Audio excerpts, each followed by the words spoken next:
This is a question for those that believe in original sin. If you believe in original sin, in that every human adds sin into the world, does abortion reduce sin, or are we cursed at birth?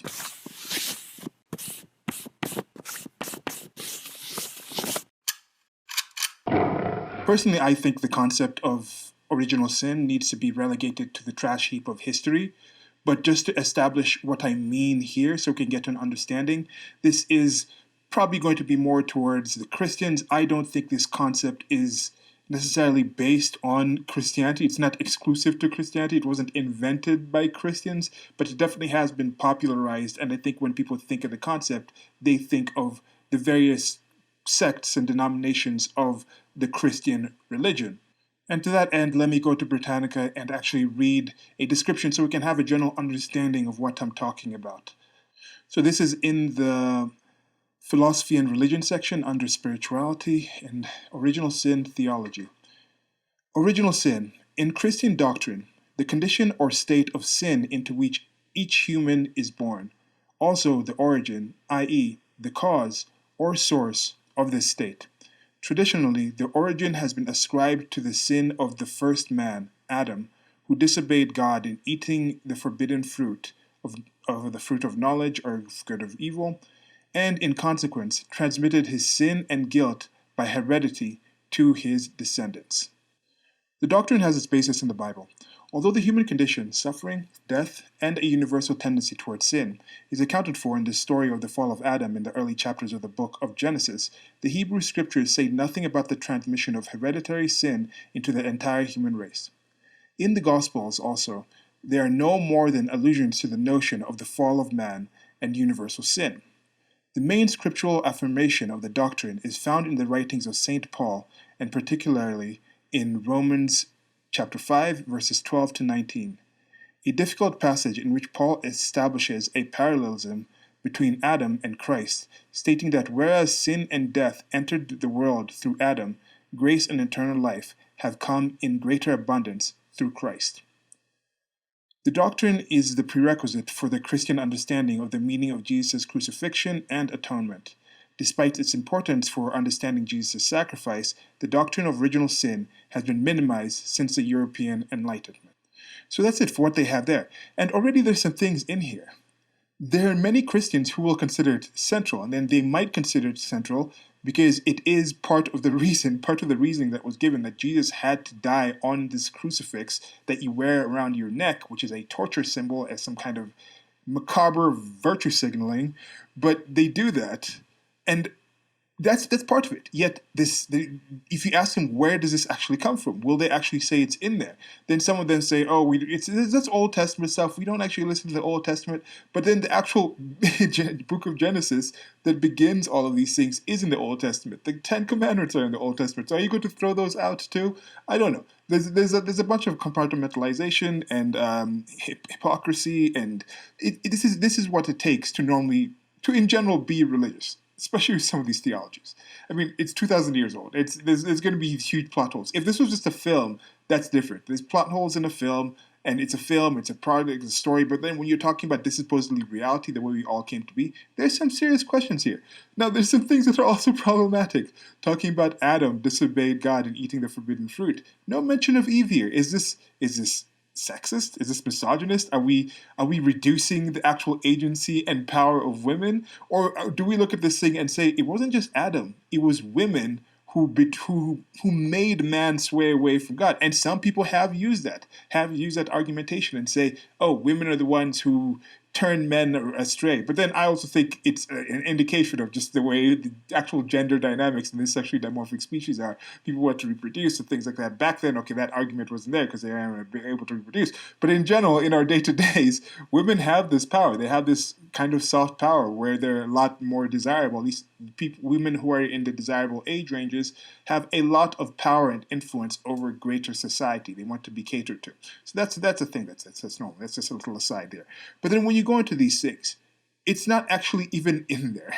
Now I'm going to actually just go read Romans 5:12 to 19. This is the King James Version.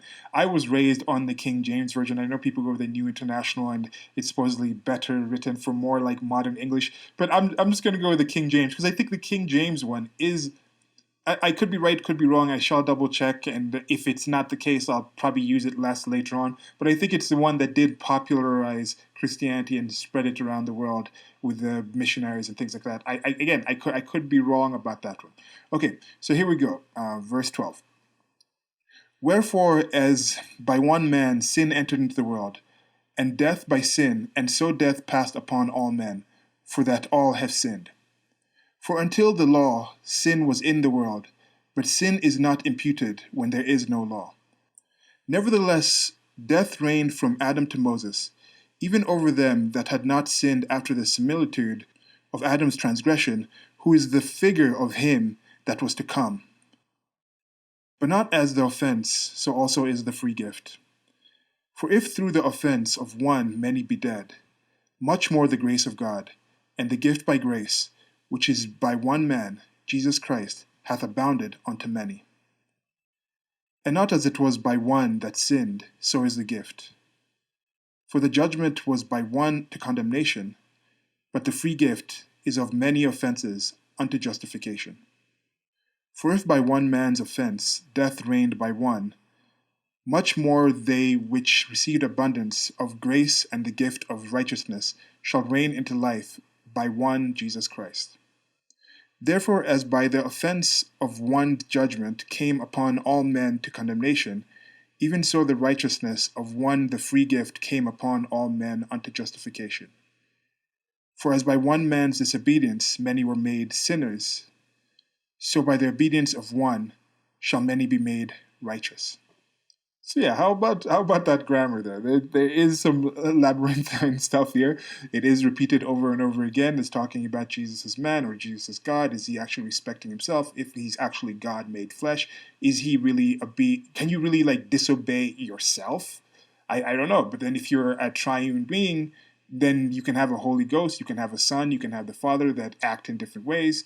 But then is that really monotheism? There's many questions as to why I am not a believer. But these are things that I heard when I was a kid. These are things I read as I was growing up, and these are things that were being translated to me by supposed wise and known role models as preachers and parents and relatives and other people in society, saying yes, this is a thing. So if you read this, and as it was mentioned, this is the key part that shows original sin. Will this make you still think that original sin in the Christian sense is a concept that actually exists, that actually occurs? Even if you accept that God is the one who set up this whole situation, he's the one who set this up, he supposedly knows some of these things, then if Jesus actually died for our sins, do we still have original sin? Because I think there's some Protestants or there's some people, I think somebody mentioned when I posted one of these in social media that the Calvinists or the Reformists, or it might have been actually, I think it was a comment. No, it was a comment in one of the videos, one of my regular viewers, and thanks for your comment. He said something about the Reformists or the Calvinists that don't really have that concept of original sin anymore. So with some people might still think it's a thing, some people think it's not, some people define it in a different way. But as I mentioned in a previous video, with Tucker Carlson, when he came out and he was talking about original sin being used in that sense of the current political movements, which I think are just other forms of religion in progressive religions, in secular, metheist type of religions, where they say there is something where you are born with white guilt. Black people are born with some kind of handicap where they're just held under this history, this inherited handicap from the history of being enslaved. You take it to places like sub-Saharan Africa and just other places in Africa in general, and they say we are suffering from the actual effect of colonialism. We are born with this, no matter what happens.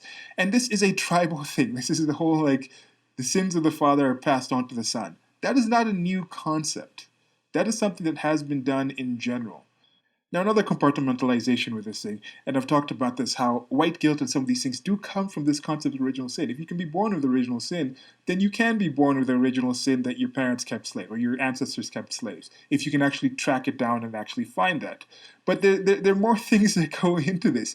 It's an odd situation. Whereas I think if somebody says, okay, the people who are born today have that original sin, of coming from people who own slaves. So they have this pay. They have to pay the reparations. They have to make people whole right now. And then that effect is higher than the effect of your parents right now. If your parents decide to hit you and beat you and mistreat you, that's less significant of why you haven't achieved certain things in your life than what somebody else's parents did generations ago. Now you go back to the thing where, let's say you found out that somebody, it turns out that their parent was on a slave ship, but they were just in indentured servitude. They were in indentured servitude, just a sailor or somebody rowing or something on the boat.